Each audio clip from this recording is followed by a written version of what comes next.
Comment une simple fille d'épicier est-elle devenue la femme la plus puissante du Royaume-Uni, défiant des hommes politiques, des grèves, et même des guerres? C'est l'histoire incroyable de Margaret Thatcher, surnommée la Dame de Fer, une femme qui a marqué à jamais l'histoire de la Grande-Bretagne, entre admiration et controverse. Mais avant de plonger dans cette épopée politique fascinante, prends quelques secondes pour liker cette vidéo, t'abonner à la chaîne, activer la cloche pour ne rien manquer, et partager cette histoire avec tes amis passionnés d'histoire et de leadership. Ton soutien aide énormément la chaîne à grandir et à continuer de produire des vidéos inspirantes comme celle-ci. Margaret Thatcher n'était pas née dans la richesse, ni dans le pouvoir. Et pourtant, par sa détermination, sa rigueur et sa vision, elle a brisé tous les plafonds de verre d'une époque dominée par les hommes. Elle a dirigé le Royaume-Uni pendant plus de 11 ans, devenant ainsi la première femme Premier ministre du pays, et l'une des figures politiques les plus marquantes du XXe siècle. Mais derrière cette image froide et autoritaire se cache une femme complexe, animée par la conviction que rien n'est impossible pour celui ou celle qui ose agir. Sa vie est une leçon de courage, de discipline et de controverse. Reste bien jusqu'à la fin, car tu découvriras comment cette femme, venue d'un petit magasin d'épicerie, a réussi à transformer un pays entier, à inspirer des générations, mais aussi à diviser profondément son peuple. Alors, qui était vraiment Margaret Thatcher? Une héroïne du libéralisme économique? Ou une dirigeante impitoyable sans cœur pour les plus faibles? Découvrons-le ensemble, maintenant. Origine et enfance. Avant de devenir la « Dame de Fer », Margaret Hilda Roberts n'était qu'une petite fille d'un modeste foyer anglais. Elle voit le jour le 13 octobre 1925, dans la petite ville de Grantham, au cœur du Lincolnshire, dans le centre de l'Angleterre. Ses parents, Alfred et Beatrice Roberts, tiennent une petite épicerie locale, ouverte du matin au soir. Rien de luxueux, rien d'extraordinaire, mais un univers où le travail, la discipline et la foi régnaient en maître. Son père, Alfred, n'était pas seulement commerçant. Il était aussi pasteur méthodiste et conseiller municipal. De lui, Margaret apprendra très tôt les valeurs de l'effort, de la responsabilité et de l'indépendance personnelle. Il lui répétait souvent: ne te plains jamais, agis. Si tu veux changer quelque chose, fais-le toi-même. Ces mots resteront gravés dans la mémoire de la jeune fille et deviendront plus tard le socle de toute sa philosophie politique. Dans la petite épicerie familiale, Margaret apprend la rigueur, compter la monnaie, tenir les comptes, accueillir les clients avec respect. Ce contact quotidien avec la classe moyenne et les ouvriers forge son regard sur la société britannique. Mais elle observe aussi les inégalités, la difficulté de vivre décemment, et développe une volonté farouche de réussir. À l'école, elle se distingue rapidement. Brillante élève, studieuse, passionnée par la chimie, mais aussi par les débats et la politique, elle ne passe jamais inaperçue. On la décrit comme une jeune fille sérieuse, ambitieuse, un peu réservée, mais incroyablement déterminée. Elle ne cherche pas à plaire, elle veut convaincre. Pendant la Seconde Guerre mondiale, le pays vit dans l'incertitude. Les sirènes, les bombardements, les rationnements, tout cela renforce son sens du devoir et du courage. Margaret voit son père s'impliquer dans la communauté, aider les plus pauvres malgré les difficultés. Cette période difficile façonne chez elle une conviction profonde: l'État ne peut pas tout faire, chacun doit se prendre en main. En 1943, grâce à son travail acharné, elle décroche une bourse pour étudier à l'université d'Oxford, un exploit pour une fille issue d'un milieu modeste. C'est là qu'elle entre dans un tout nouveau monde, celui des élites britanniques. Elle y étudie la chimie, mais surtout, elle découvre sa véritable passion, la politique. À Oxford, elle rejoint la Conservative Association, le club des jeunes conservateurs. Elle impressionne par son intelligence, son éloquence et sa capacité à défendre ses idées sans jamais trembler, même face à des adversaires plus expérimentés. Ses camarades la surnomment déjà « la politicienne scientifique », car elle allie logique et conviction, passion et discipline. Après avoir obtenu son diplôme en 1947, Margaret commence à travailler comme chimiste de recherche. Mais la science ne lui suffit pas. Dans son cœur brûle une autre ambition, servir son pays à travers la politique. Elle se lance alors dans un parcours semé d'embûches. À une époque où la politique était presque exclusivement masculine, une jeune femme issue d'une petite ville provinciale n'avait que peu de chances d'être prise au sérieux. Mais Margaret n'a jamais accepté les limites imposées par les autres. En 1950, elle se présente pour la première fois aux élections législatives dans la circonscription de Dartford. Elle n'a que 24 ans et bien qu'elle perde, elle impressionne tout le monde. Les journaux locaux parlent de cette femme au courage exceptionnel, capable de tenir tête à des adversaires aguerris. C'est aussi à cette époque qu'elle rencontre Denis Thatcher, un homme d'affaires prospère, calme et réfléchi, qui deviendra son mari et son soutien indéfectible. Leur union en 1951 lui apporte stabilité et sécurité financière, lui permettant de se consacrer pleinement à sa passion, la politique. Après son mariage, elle reprend ses études, cette fois en droit fiscal, un domaine technique mais essentiel pour comprendre l'économie. Elle est déterminée, pour gravir les échelons du pouvoir, elle doit connaître les lois, les chiffres, les mécanismes du système. Et c'est ainsi qu'à force de persévérance, de travail acharné et d'une ambition inébranlable, la fille d'un épicier de province s'impose peu à peu dans le paysage politique britannique. Elle ne venait ni d'une grande famille, ni d'un parti influent. Mais elle avait quelque chose que beaucoup d'autres n'avaient pas, une foi absolue dans ses convictions et une volonté de faire. Dans un monde dominé par les hommes, Margaret Thatcher se préparait silencieusement à faire trembler les murs du Parlement britannique. Et très bientôt, cette femme ordinaire allait devenir l'une des figures les plus extraordinaires de l'histoire moderne. Dans la prochaine partie, nous verrons comment elle a gravi les marches du pouvoir, défiant les stéréotypes, les critiques et même ses propres alliés. Reste jusqu'à la fin, car c'est là que son destin commence réellement. Chemin vers le pouvoir. Après ses débuts prometteurs à Oxford et ses premières tentatives électorales, Margaret Thatcher se trouve face à un monde politique rude, souvent fermé aux femmes. Dans les années 1950, la politique britannique est dominée par des hommes issus des grandes écoles et des familles aisées. Une femme issue d'un foyer modeste, fille d'épicier, n'y a pratiquement pas sa place. Mais Thatcher, elle, ne recule pas. Elle veut prouver qu'elle mérite d'être là, non pas à cause de son sexe ou de son origine, mais grâce à son travail et à sa compétence. Après plusieurs défaites électorales, elle ne se décourage pas. Chaque échec devient pour elle une leçon, une opportunité de s'améliorer. Et en 1959, à force de persévérance, elle est enfin élue députée conservatrice de la circonscription de Finchley, dans le nord de Londres. Ce jour-là, la jeune femme de 34 ans entre véritablement dans l'histoire politique britannique.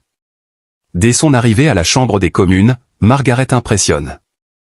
Elle parle avec clarté, maîtrise ses dossiers, et refuse de se laisser intimider. Ses discours sont préparés avec minutie, son ton est ferme, presque tranchant, et son regard déstabilise ses adversaires. Dans un univers où beaucoup doutent d'elle, elle gagne peu à peu le respect, même de ceux qui la critiquent. Mais le chemin vers le sommet reste long et semé d'obstacles. Dans les années 1960, le Royaume-Uni traverse des périodes de doute, croissance faible, montée du chômage, influence syndicale, et instabilité politique. Thatcher, elle, observe, apprend, et forge sa vision. Sa première grande percée arrive en 1970, lorsque le Premier ministre conservateur Edward S. la nomme ministre de l'Éducation. Une victoire symbolique et politique, une femme à un poste ministériel majeur, c'est encore rare à cette époque. Cependant, son passage au ministère sera controversé. Pour réduire les dépenses publiques, elle décide de supprimer la distribution gratuite du lait dans les écoles pour les enfants de plus de 7 ans. Les médias, impitoyables, la surnomment alors Thatcher the Milk Snatcher et Thatcher, la voleuse de lait. Ce surnom la poursuit pendant des années. Mais elle ne plie pas. Au contraire, elle assume pleinement sa décision et se forge une réputation, celle d'une femme intransigeante, rationnelle, et déterminée à faire des choix impopulaires si elle les juge nécessaires. En 1974, le gouvernement est chute après une série de grèves massives. Le pays est paralysé, les syndicats sont puissants, et l'économie s'effondre. C'est alors que Margaret prend une décision audacieuse, elle se présente à la direction du Parti conservateur. Personne ne croit vraiment en ses chances. Une femme à la tête du principal parti d'opposition? Du jamais vu. Mais, contre toute attente, en 1975, elle remporte la course et devient chef du Parti conservateur britannique. C'est un tournant historique. Ce jour-là, le Royaume-Uni découvre une nouvelle force politique, la Dame de Fer. Son surnom, elle le gagnera officiellement quelques années plus tard, après un discours ferme contre l'Union soviétique. Un journal russe, voulant la critiquer, l'appelle The Iron Lady. Mais Thatcher, loin de s'en vexer, adopte le surnom comme une marque de puissance. Elle le transforme en symbole de fierté, de détermination et d'autorité. En 1979, après une décennie de crise économique, de grève et de doute, le pays en a assez. Les Britanniques veulent du changement. Et lors des élections générales, Margaret Thatcher devient la première femme Premier ministre du Royaume-Uni. Elle entre au 10 Downing Street le 4 mai 1979, souriante, vêtue de bleu, prononçant cette phrase devenue légendaire.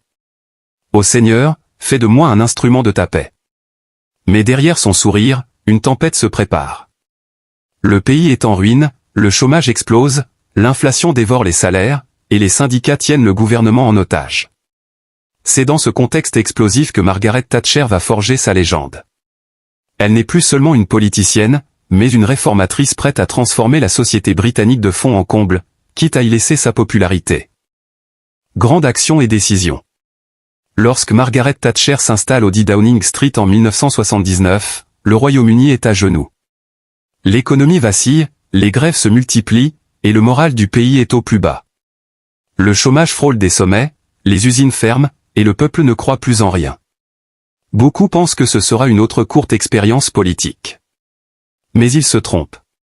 Car Thatcher n'a pas été élue pour plaire. Elle a été élue pour changer. Dès son arrivée, elle met en œuvre une politique économique révolutionnaire, le thatcherisme. Son credo ? Moins d'État, plus de liberté individuelle, une économie basée sur l'initiative privée et la responsabilité personnelle. Elle croit dur comme fer que la prospérité ne peut venir que du travail, pas de l'assistance. Elle réduit les dépenses publiques, privatise de grandes entreprises d'État comme British Telecom, British Gas, British Airways, et encourage la propriété privée. Pour la première fois, des milliers de familles modestes peuvent acheter leur propre logement grâce à la vente des logements sociaux. Les uns la félicitent pour avoir relancé l'esprit d'entreprise britannique. Les autres la critiquent pour avoir creusé les inégalités. Mais rien ne l'arrête. Elle avance, sûre de sa vision. Sa fermeté atteint un sommet en 1982, lors de la guerre des Malouines. L'Argentine envahit les îles britanniques de l'Atlantique Sud, et beaucoup s'attendent à ce que la première ministre cherche la diplomatie. Mais la Dame de Fer déploie immédiatement une flotte militaire pour reprendre les îles.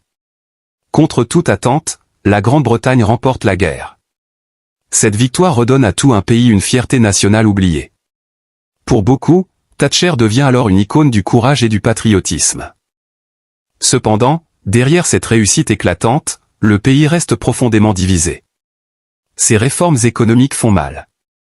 Le chômage explose dans les régions industrielles, des familles entières se retrouvent sans travail. Et lorsque Thatcher décide d'affronter les syndicats, le conflit devient une guerre ouverte. En 1984, les mineurs déclenchent une grève massive contre la fermeture des mines de charbon. Pendant plus d'un an, le pays vit dans une tension extrême. Mais Thatcher refuse de céder. Elle envoie la police, fait appliquer la loi avec fermeté, et finit par briser le pouvoir syndical. Pour ses partisans, c'est un acte de courage historique. Pour ses opposants, c'est une démonstration de cruauté. Le surnom de Dame de Fer prend alors tout son sens. Sur la scène internationale, elle tisse une alliance forte avec le président américain Ronald Reagan. Ensemble, ils incarnent le duo conservateur le plus influent des années 1980. Tous deux prônent le capitalisme, la liberté économique, et s'opposent fermement à l'Union soviétique. Thatcher soutient Reagan dans sa lutte contre le communisme et se montre intransigeante envers l'URSS, affirmant « On ne négocie pas avec la faiblesse ». Son influence s'étend bien au-delà du Royaume-Uni. Elle devient un symbole mondial du leadership fort, une femme que l'on admire ou que l'on redoute, mais que personne n'ignore. Mais sa rigueur a aussi un prix. En 1990, après plus de 10 ans au pouvoir, sa popularité s'effrite. L'introduction de la poll tax, un impôt local jugé injuste, déclenche des émeutes et affaiblit son autorité. Même au sein de son propre parti, les critiques se multiplient. La Dame de Fer, jadis invincible, commence à être isolée. En novembre 1990, trahie par ses alliés, Margaret Thatcher démissionne. Ce jour-là, des millions d'Anglais pleurent, tandis que d'autres célèbrent son départ. Mais qu'on l'aime ou qu'on la déteste, une chose est certaine, elle a changé son pays à jamais. Elle a transformé le Royaume-Uni d'une nation en déclin en une puissance modernisée, ouverte au marché et à la compétition mondiale. Et même ses ennemis le reconnaissent, elle a eu le courage d'agir là où d'autres avaient peur. Qualités et défauts. Pour comprendre Margaret Thatcher, il faut aller au-delà de ses politiques et de ses réformes. Il faut plonger dans sa personnalité, ce mélange fascinant de force, de foi, de détermination et d'orgueil. Car la Dame de Fer n'était pas qu'un symbole politique, c'était une tempête humaine, faite de convictions inébranlables et de contradictions profondes. Commençons par ses qualités, celles qui ont fait d'elle une légende. Avant tout, il y avait sa détermination absolue. Quand Margaret Thatcher croyait en une idée, rien ne pouvait la faire reculer. Ni les critiques, ni la peur, ni même la solitude. Elle disait souvent: tu peux devoir te battre plus d'une fois pour gagner. Et c'est exactement ce qu'elle a fait de toute sa vie. Cette ténacité, elle la tenait de son enfance à Grantham, dans cette petite épicerie où elle avait appris la valeur du travail et du devoir. Elle croyait que le succès dépendait du courage de persévérer, pas de la chance. Ensuite, il y avait son intelligence stratégique. Thatcher n'agissait jamais au hasard. Chaque décision, chaque discours, chaque geste était calculé pour produire un effet précis. Elle comprenait les symboles, sa voix posée, son sac à main qu'elle déposait sur la table du Conseil des ministres, son regard ferme, tout cela faisait partie de son autorité. Elle savait que le pouvoir ne se mendie pas, il se projette. Une autre de ses grandes forces fut sa vision à long terme. Alors que beaucoup de dirigeants se contentaient de réagir aux crises, Thatcher voulait refonder la société britannique. Elle voulait un peuple plus indépendant, moins dépendant de l'État. Elle croyait sincèrement qu'en libérant les individus, elle libérerait la nation. Son courage politique, faire face à l'impopularité, oser des réformes douloureuses, a inspiré des générations entières de dirigeants à travers le monde. Mais cette même force cachait aussi ses faiblesses. Margaret Thatcher pouvait être inflexible, autoritaire, voire froide. Une fois convaincue qu'elle avait raison, elle écoutait peu les autres. Son entourage la décrivait comme impossible à faire changer d'avis, même face aux preuves contraires. Cette rigidité lui a valu d'immenses succès, mais aussi sa chute. Son orgueil, parfois, prenait le pas sur sa lucidité. Elle croyait tant en sa mission qu'elle finissait par s'isoler.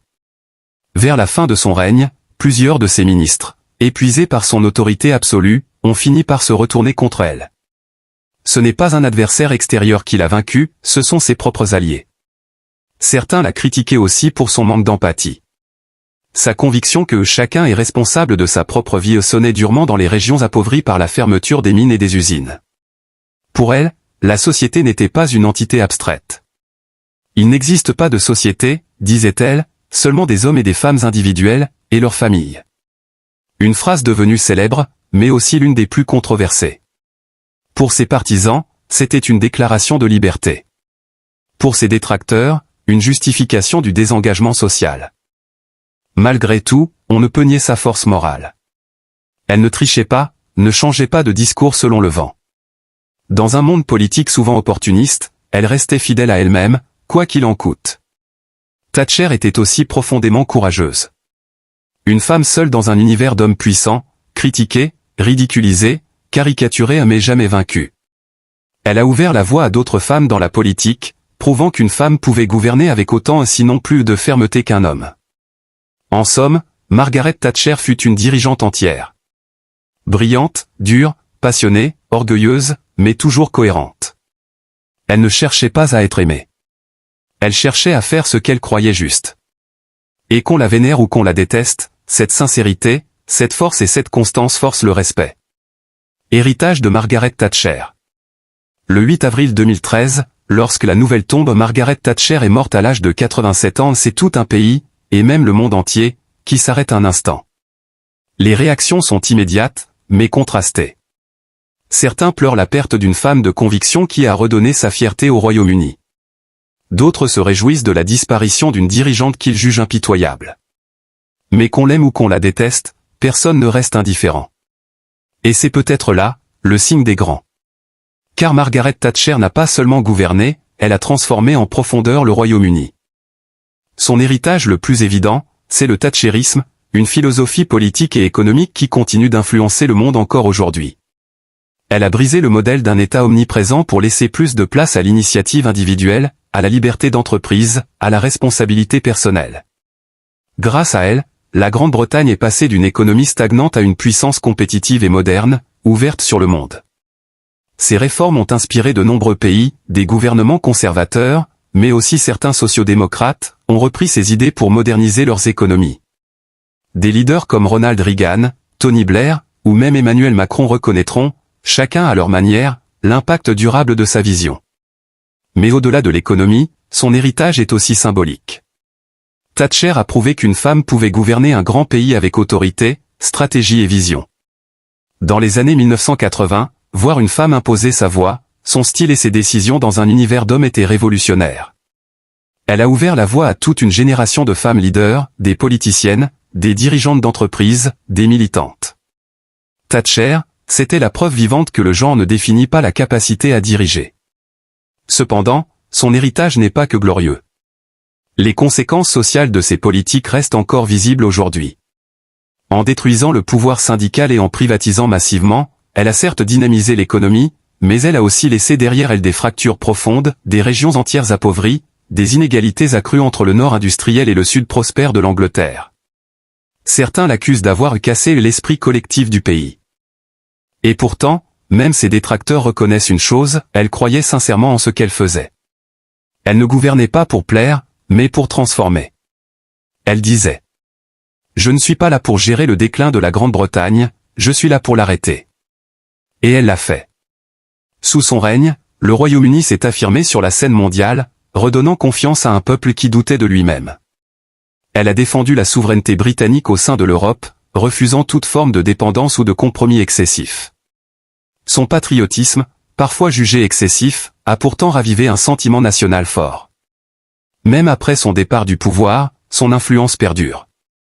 Le mot thatchérisme est entré dans le vocabulaire politique mondial, au même titre que gaullisme ou reaganisme. Et encore aujourd'hui, les débats politiques britanniques tournent souvent autour d'une seule question. Sommes-nous toujours dans l'ère Thatcher ? Son héritage, c'est aussi celui d'une femme qui n'a jamais cédé. Elle a incarné la force de caractère, la rigueur morale, mais aussi la solitude du pouvoir. Derrière la fermeté, il y avait une femme humaine, parfois vulnérable, mais toujours fidèle à elle-même. Lors de ses funérailles à la cathédrale Saint-Paul de Londres, le pays s'est souvenu d'elle non pas comme d'une sainte ou d'un monstre, mais comme d'un symbole. Celui du courage, de la conviction et du leadership assumé. Aujourd'hui encore, son portrait orne les murs de nombreuses universités, bureaux politiques et institutions. Et dans l'histoire du Royaume-Uni, une chose est sûre, il y a eu avant et après Margaret Thatcher. Conclusion inspirante. L'histoire de Margaret Thatcher n'est pas seulement celle d'une femme politique. C'est celle d'une bataille personnelle, d'un esprit inflexible, d'une vision du monde fondée sur la conviction que la volonté peut triompher de tout. De la petite fille d'un épicier de Grantham à la première ministre du Royaume-Uni, elle a gravi chaque marche sans jamais se laisser abattre. Elle a connu la moquerie, la critique, l'isolement mais jamais le renoncement. Elle a traversé les tempêtes avec la même certitude, celle de servir son pays selon sa conscience, pas selon la popularité du moment. Margaret Thatcher a souvent été incomprise. Certains l'ont vue comme une dirigeante froide et sans pitié. Mais ceux qui l'ont connue de près disaient qu'elle avait un sens profond du devoir et une foi inébranlable dans le travail bien fait. Elle croyait en la responsabilité individuelle, en la force intérieure que chacun porte en soi. Et même si ces politiques ont parfois divisé, elles ont aussi appris à un peuple entier à croire à nouveau en lui-même. Son célèbre mot d'ordre résume toute sa philosophie. Ne faiblis jamais. Ne cède jamais. C'est cette phrase qui l'a guidée face aux crises, aux grèves, aux guerres, et même aux trahisons politiques. Elle savait que le pouvoir, sans courage, n'est rien. Et que diriger, c'est parfois être seul, debout, face au vent. Aujourd'hui, qu'on soit d'accord ou non avec ses idées, il est impossible d'ignorer son empreinte historique. Elle a redonné au Royaume-Uni sa place sur la scène mondiale. Elle a prouvé qu'une femme pouvait non seulement gouverner, mais inspirer, imposer et transformer. Margaret Thatcher n'a pas cherché à être aimée. Elle a cherché à être utile.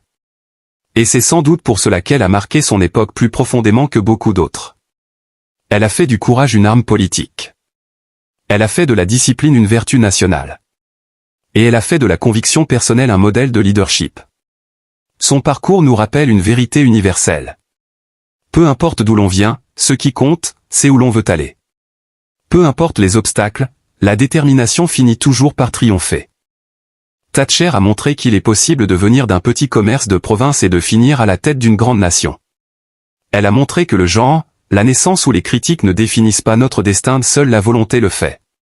C'est pourquoi, au-delà de la politique, son histoire est une leçon de vie.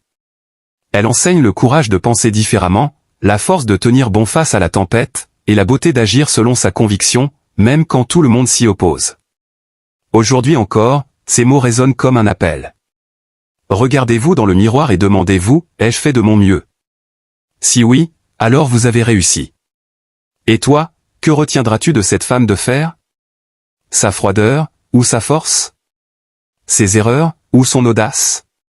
Son orgueil, ou son courage?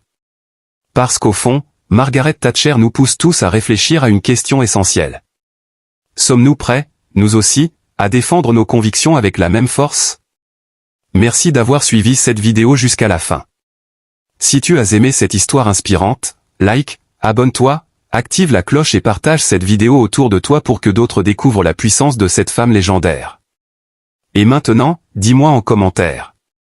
Pour toi, Margaret Thatcher était-elle une héroïne du courage ou une dirigeante trop dure? À toi de juger. Et souviens-toi, ce sont toujours les âmes les plus fortes qui marquent l'histoire.